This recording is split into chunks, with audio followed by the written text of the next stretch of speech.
Central government और monetary policy चलाती है सेंट्रल बैंक या आरबीआई जिसे आप कहते हैं। मॉनेटरी पॉलिसी के अंदर जो कि सेंट्रल बैंक चलाती है, जो कि सेंट्रल बैंक चलाती है, इस पॉलिसी के अंदर दो पॉलिसी होती हैं, एक होती है quantitative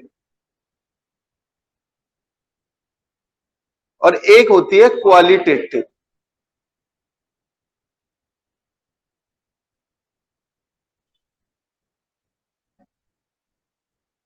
quantitative we have done in the last class, जिसके अंदर हमने बात करी थी आपसे बैंक रेट, रेपो रेट,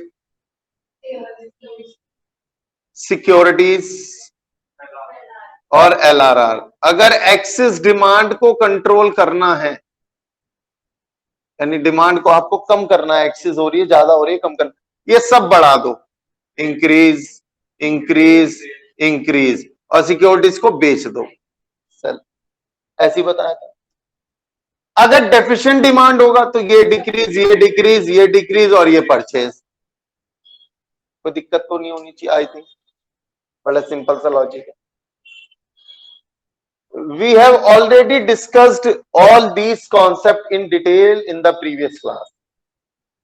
क्या कि बैंक रेट बढ़ने से होगा क्या, एक बार रिपीट कर देता हूं हल्का सा पॉइंट ताकि थोड़ा सा वार्म अप हो जाए। बैंक रेट कौन सा रेट होता है?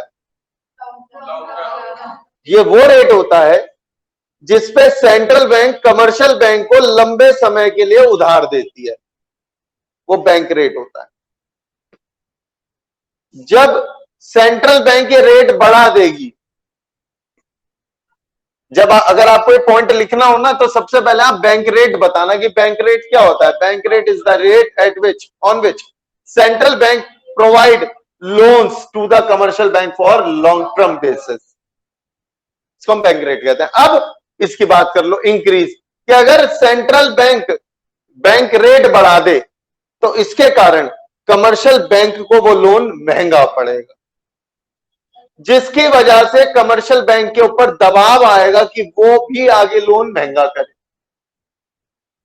जब कमर्शियल बैंक ये लोन महंगा करेगी तो जो बोरोवर्स हैं, यानी हम पब्लिक, बोरोवर्स का मतलब है हम पब्लिक, हम डिस्करेज हो जाएंगे। डिस्करेज का मतलब है पीछे होना, कदम पीछे लेना। किस चीज से? लोन लेने से। हम अपना कदम पीछे कर लेंगे, नहीं भैया बड़ा महंगा चल रहा है, हो गया एक्सेस डिमांड कंट्रोल। सेम आपको रीजन यहां लिखना है, यहां पे आपको रेपो रेट का बस मीनिंग बता देना है। Repo rate is the rate at which central bank provide loan to the commercial bank on short term basis, this is the definition of repo rate. उसके बाद में इंक्रीज इन रेपो रेट को समझा देना है आपको कि when central bank increase the repo rate, it means commercial bank will get loan on a higher rate from the central bank. It forced the commercial bank to provide the loans to the borrower at a higher rate. As a result, borrower will discourage from taking loan and the excess demand will get control.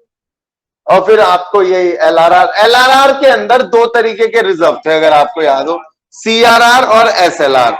CRR वो reserve था जो commercial bank को central bank के पास जमा करा के रखना पड़ता है, इतना पैसा रिजर्व में रखना होता है। और एसएलआर क्या होता है? जो कमर्शियल बैंक को खुद अपने पास ही सेव करके रखना होता है, वो किसी को दे नहीं सकती उसको। अगर सेंट्रल बैंक चाहती है बाजार में उधार कम पहुंचे, पैसा कम पहुंचे, ताकि डिमांड लोग कम करें, तो वो ये रेट बढ़ा देती है कि मेरे पास भी ज्यादा जमा करा के रखो, अपने पास भी ज्यादा रखो और लोन कम से कम दो। खैर ये तो मेरी थी क्वांटिटी, इसी का आप इनवर्स लेवल पे लिख दोगे तो वो डेफिशिएंट डिमांड बन जाएगा। ठीक है, तो आपको एक पंथ दो काज वाले बात हो जाएगी।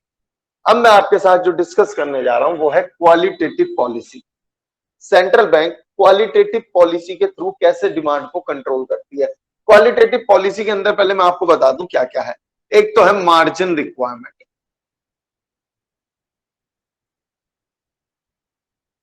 एक है मॉरल सुएशन, और एक और होगा सिलेक्टिव क्रेडिट कंट्रोल। अभी मुश्किल लग रहा होगा पढ़ने से, लेकिन अभी आसान लगने लगे। मैं पहले इसकी बात कर लेता हूं। Margin requirement, what is the meaning of margin? For example, margin का मतलब क्या होता है? मुझे लोन लेना है 10 लाख रुपए का।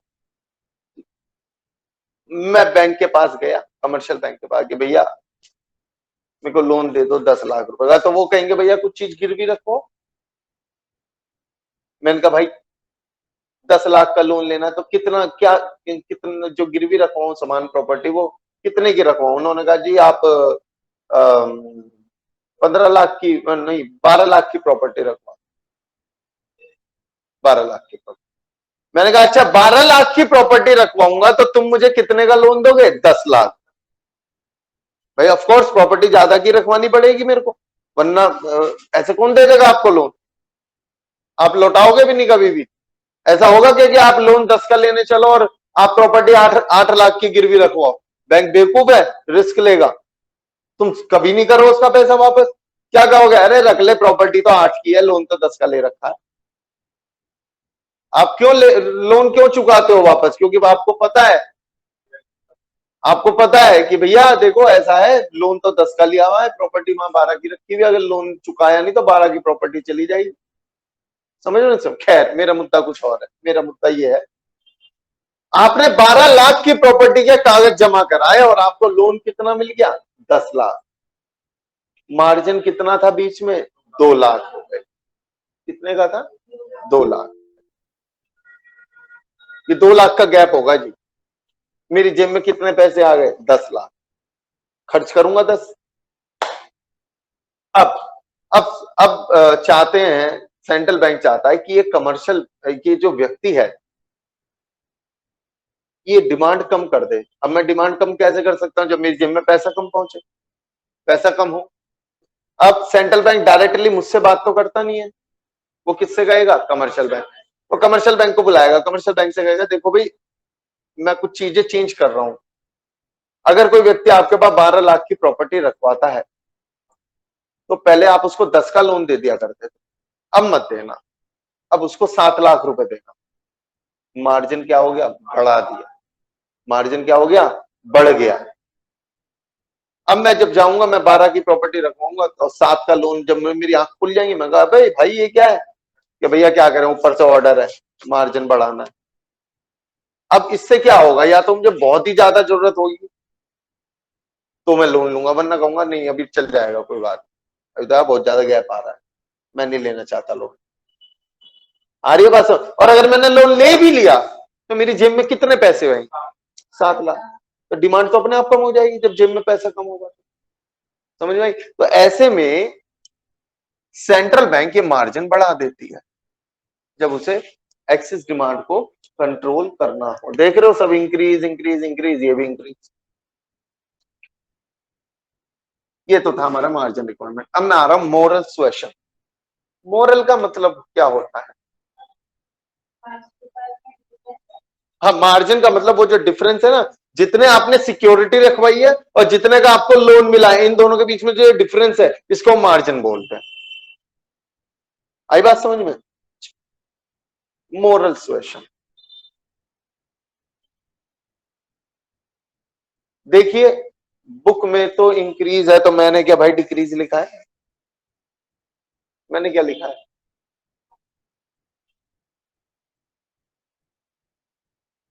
डिक्रीज है। और भैया देव, आप गलत जगह हो। अब डेफिशिएंट क्या बात है? क्या बात है? समझ में आ रहा है मैंने क्या पढ़ा है? बताओ बेटा, समझाना इसे क्या कहते हैं? इसे समझाओ, इंक्रीज इन मार्जिन रिक्वायरमेंट। हाँ हाँ, टेक योर टाइम, कोई दिक्कत नहीं।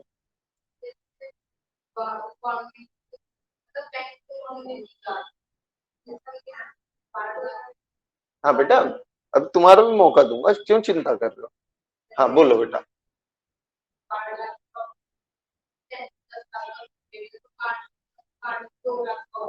अरे बेटा ये तो आपने एग्जाम्पल बताया, मुझे बताओ कॉन्सेप्ट समझाओ कि ऐसा करने से होगा क्या।